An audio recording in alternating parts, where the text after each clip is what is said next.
Bəs xristian türkləri ilə İslamı qəbul edən türklər heç düşünmədimi?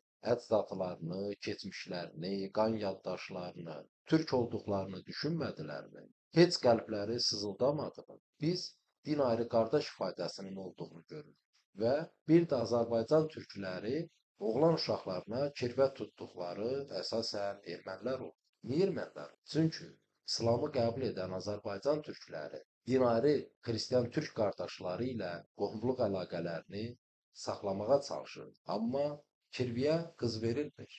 Niyə qız verilmir? Çünki müsəlman olan türkün kirvəsi xristian türk idi. Daha doğrusu xristianlığı qəbul etmiş ermənilərdir, qıpçaqlardır. Daha sonra onların hamısına erməni deyiləcək.